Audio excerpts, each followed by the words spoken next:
Welcome back to Love, Life, and Legacy, the podcast dedicated to helping you navigate these hypersexualized times of ours. Now, everybody, today I'm going to blow your minds. I have quotes from the man himself, True Father. I have slides that you cannot see, but I'm pulling from. Like, I'm pulling out all the stops because this episode needs to be heard. This is going to be the penultimate episode of this year, meaning second to last. And I think it's one for the ages. Not because I'm such a great speaker or anything like that. It's because we have information, thanks to our true parents, that is transformative on the individual level, but all the way up into like the sea and the air, and everything will be impacted once we understand the purpose of sex. And I'm not speaking hyperboles here. This is not, these are not empty words. This is so foundational. And if you can get it, everything changes from here. So please listen carefully. Let's go. Hey, you. Welcome back. Today, I am not going to hyperventilate. Sometimes when I do these shows by myself, I speak so fast that I get dizzy. I gotta just chill. So today we're gonna have a nice chill time, and I'm gonna do this by myself. I'm a big boy. I'm a big boy, and I can do a podcast when I want to do one, but I don't have to ask anybody's help. And here's why. This topic, I realized that I don't think we've ever done a podcast episode about this. And it's a topic that is so ridiculously foundational. But it's so basic that it eludes everybody. And it's, what is the purpose of sex, right? And this is not a psychological perspective. This is a holistic, just why do we care so much? Why is this so important? And what's the purpose? And the reason why I wanted to bring it up, first of all, is because most people have some sort of sexual dysfunction. They have some weird relationship with sex. And they want to fix it, but they don't understand, well, what's the point of sex in the first place? And if you try to fix a problem and you don't understand the purpose of the thing that you're trying to fix, then the chances that you're actually going to come to a healthy resolution is very small. So think about it. There are people all across the world who have some sort of dysfunctional relationship with their sexuality. They would like to fix it, but they don't know the purpose of sex.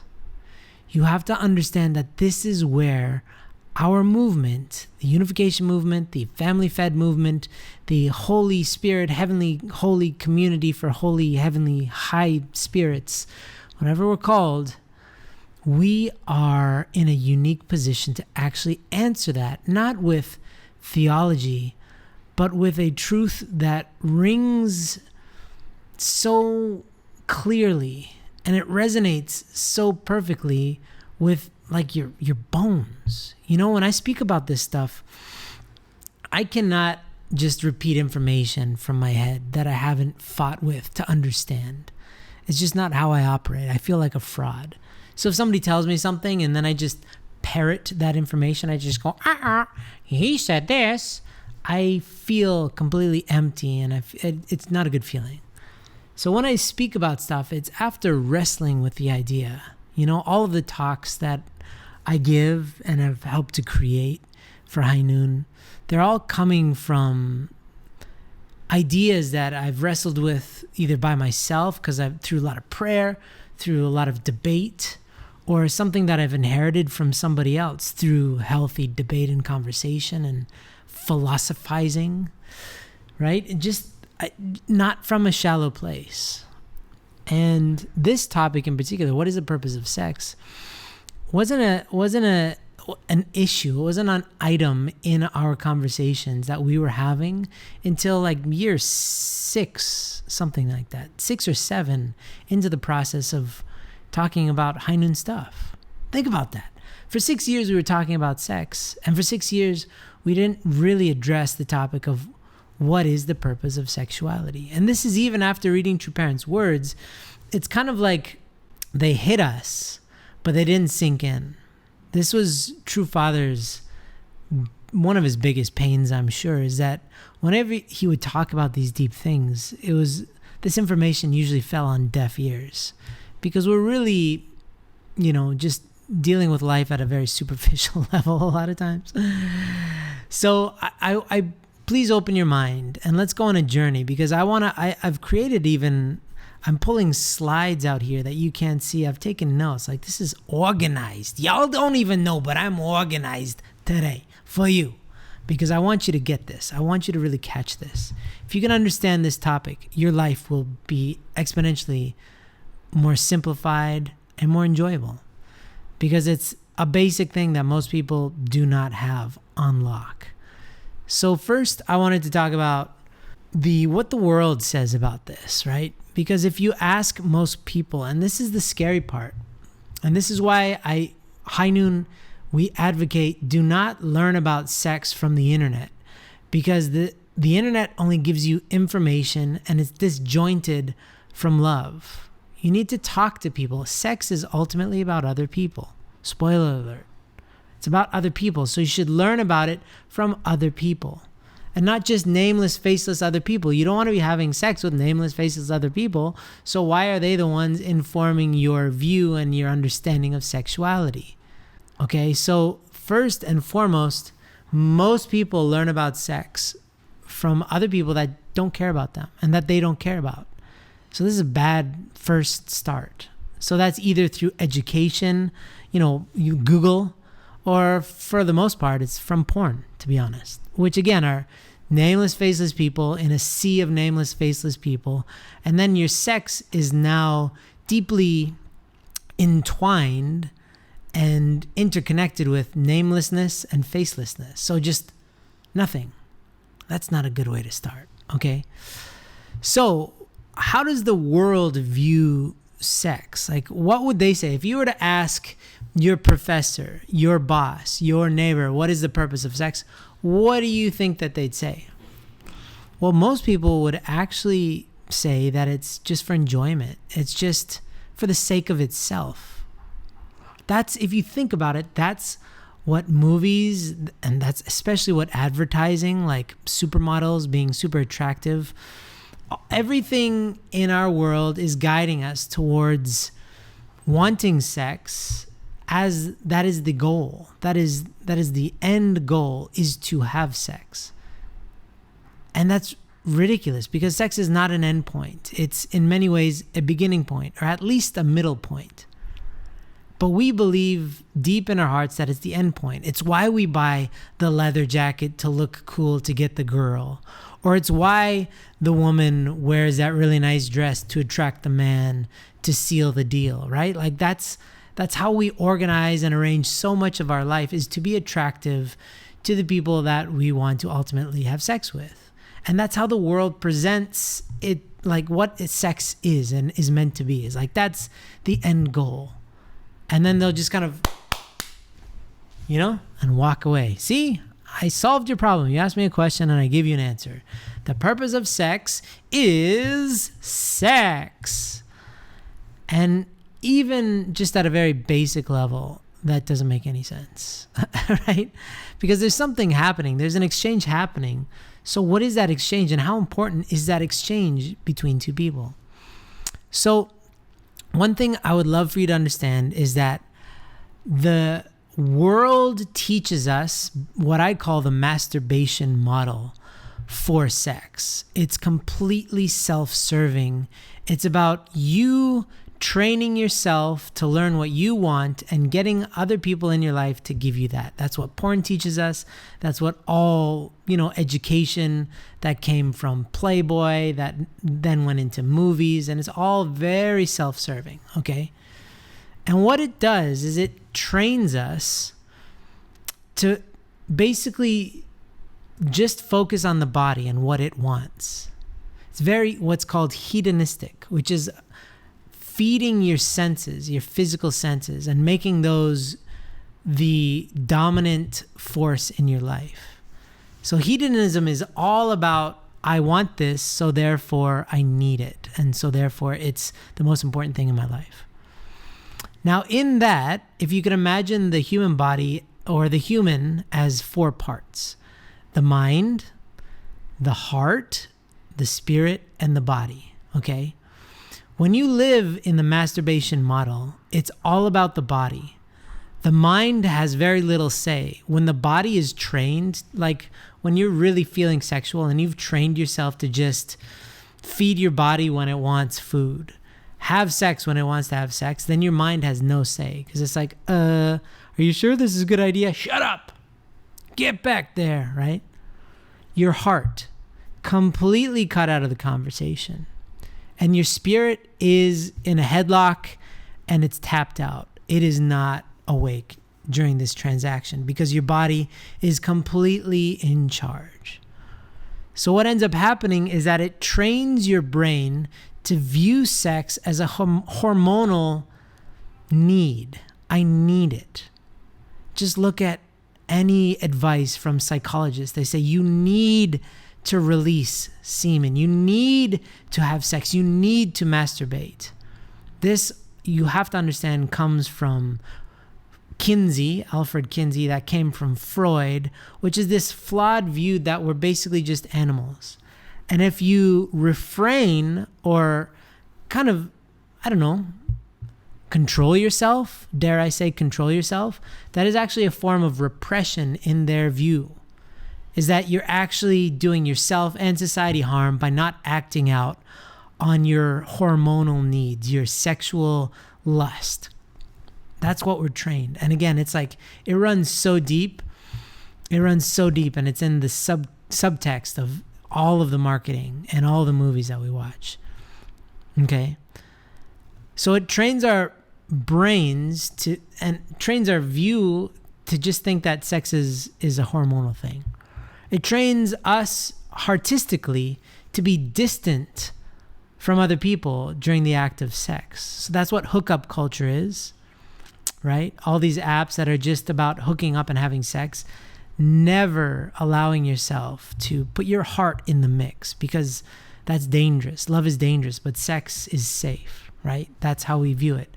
And what ends up happening is you end up having a very calloused heart. You become cold-hearted in the area of sex. You just use people. When you watch porn, for instance, you never care about the people on the screen. You never wonder, why are they in these movies? Are they okay?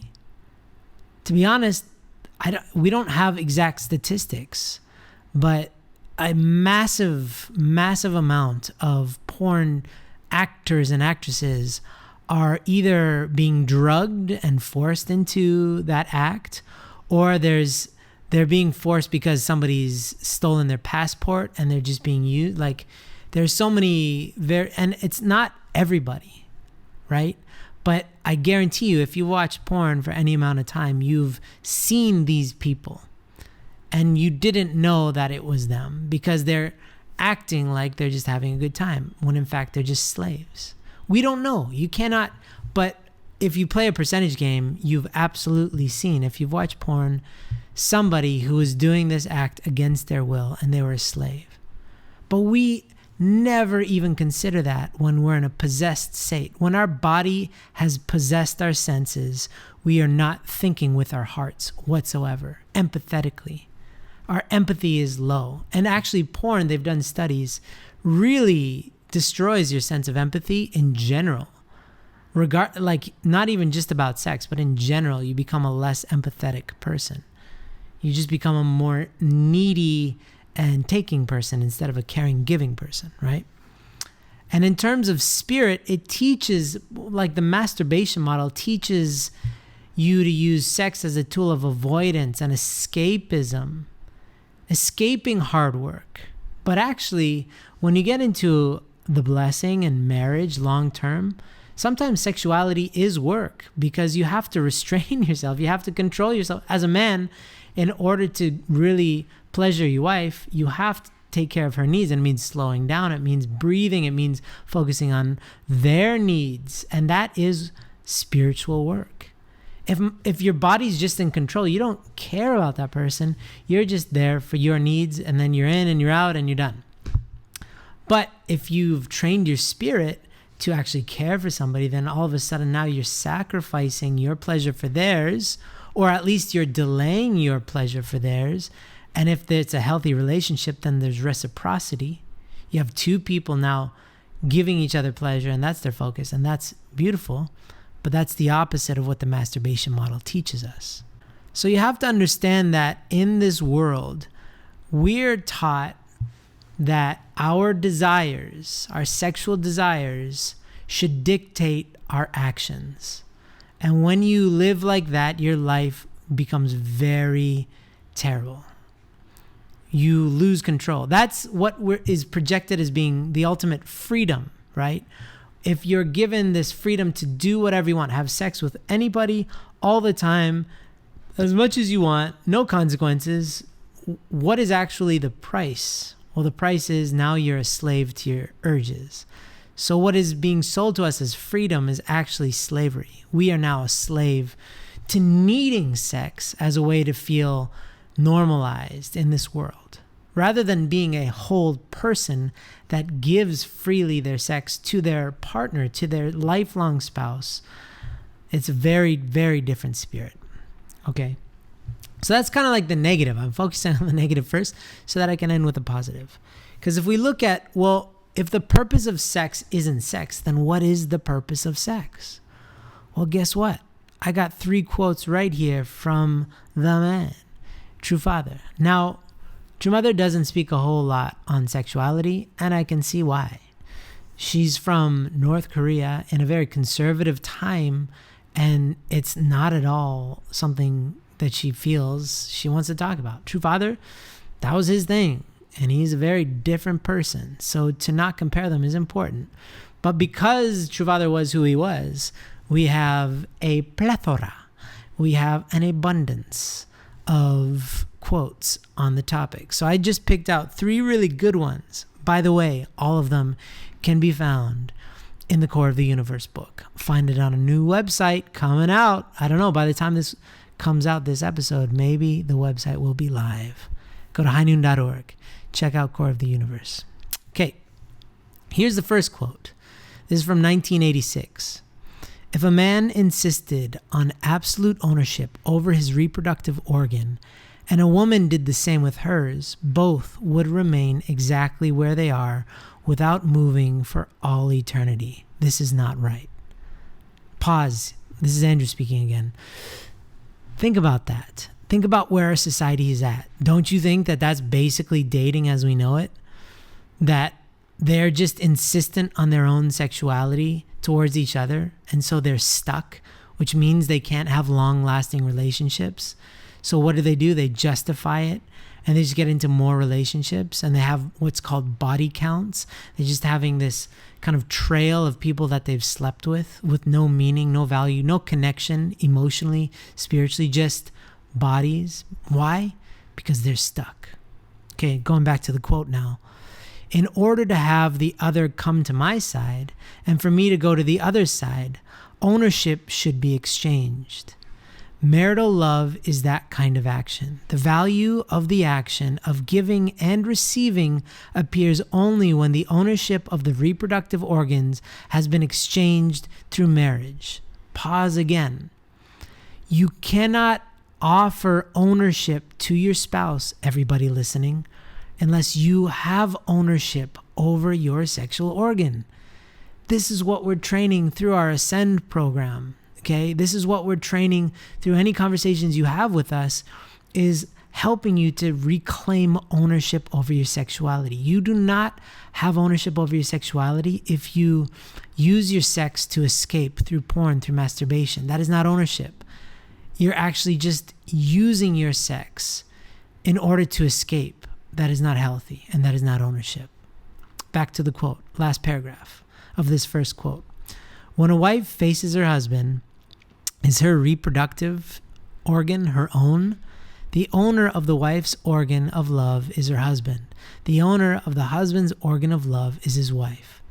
Since we haven't realized this until now, the world became licentious. This law is absolute. This is why marital love is great, because in it, ownership is exchanged absolutely. So think about this. one of the purposes of sexuality is exchanging it, offering it to your spouse, and likewise them offering it to you, of this exchange. And sex isn't just physical, right? It's offering, being spiritually naked in front of somebody means vulnerable, emotionally naked in front of somebody, being completely physically naked in front of somebody, being totally there for somebody is not easy. It requires you to have a mind to give and the discipline to give it, and a heart and a spirit and a body to give to somebody else. And if they want it and they offer theirs to you, it's the most beautiful thing in the world, because it's choosing the same person again and again and again and again. And you go deeper and deeper and deeper into each other's love. It's so beautiful. Okay, this one is, here's the next quote. God wants a love partner, thus centering on the place where husband and wife become one through their sexual organs. God wants to appear and meet us. Why is that place where man and woman become one centering on God? It is because love is absolute. And that place is where man and woman have absolute desire to become one. I think I butchered that. I might have copy and pasted it slightly wrong. But basically it's saying, where is it that God wants to experience love? It's where man and woman become one. So another massive reason and purpose for sex itself is for God's pleasure through us, and not the physical act of sex. That is not inspiring. It's two bodies creating friction. Think about how inspiring that is to God. It's not very inspiring at all. It's just flesh. Flesh is flesh. It's two hearts who have been through life together, two minds who are focused on the needs of each other and who can have the spiritual discipline to serve one another with their bodies. That is inspiring. That is poetic. That is beauty personified. And you compare that to two random people hooking up. Who gives a crap about that? That's cheap and it disappears. It's gone the second it's over. Nothing happened. In fact, it's a losing transaction because now both of those people are further away from themselves than they were before. They're lost. They've lost a little bit of each other to each other. Okay, last quote. Why were the sexual organs created? Certainly not just for one individual person or another. They were given to you for the great way of heaven and earth, and the great providential governance of heaven and earth. How will the ideal world come upon the earth in the future? Until now, because of Satan, we were ignorant regarding the owners of the sexual organs and how they came to be created. In order to disclose this truth and to clean away the evil and foul tumult and turmoil of Satan, both on earth and in heaven, I came forth and hoisted my banner. Come on, guys. So what we're talking about is that sex has been a massive catalyst for hell on earth and in heaven. So people being tortured by sex and through sex here on earth, leading to a lifetime of trauma, leading to a spiritual hell, which is where you're disconnected from love in the spirit world, right? And now, in these last days, that sex is actually going to be the catalyst for Chanuguk. Think about that. High noon culture, the culture that's already in the process of being created by every interaction that you have based on the 5 high noon virtues, right? When we're practicing being honest people, accountable people, graceful people, integritous, I don't even know if that's a word, people, and courageous people. When we practice that, we are becoming Chanuguk, and sexuality is at the core of that. So what is the purpose of sex? The purpose of sex is, it is the, if not the, one of a short list of catalysts that are going to usher in the world that God's been longing for since the beginning of time. Did you ever think that that would be the answer? I really want you to pray about this. This is incredibly deep. And again, it's not the physical act of sex. A lot of people cannot equate the physical act of sex with a better world because they're thinking about it very externally. But if you think about the fact that sex is what bridges the gap between the past, present, and future, right? All of your lineage comes through into the future through the act of sex. It what actually makes Chanoguk substantially possible when two become one. The idea of two become one is only actually possible through the act of sex. And subsequently, I guess, having a baby, because a mom and the baby inside of her is two becoming one. But that's only possible through the act of sex. It's bananas, everybody, okay? So the work that you're doing in High Noon, working on your sexual integrity, it is not merely to stop watching porn. That's just the beginning. It is to be able to experience the fulfillment of God's greatest dream, which was to be together in the center of a blessed family, making love in God's name. That's the essence of the kingdom of heaven on earth. Nobody's talking like that. And it's not us. This is coming from true parents. This is why they came to this earth, to revolutionize how we think and how we operate in this world. And sex is a massive part of it. So I hope this was helpful. I hope you can really see the distinction between the earthly masturbation selfish model and the heavenly Chanoguk, like futuristic, gonna save the world model of sex. I hope you can see that and feel that in your bones. Please let me know what inspiration you got from this. Any questions you have at all, please reach out. It's been swell. Take care.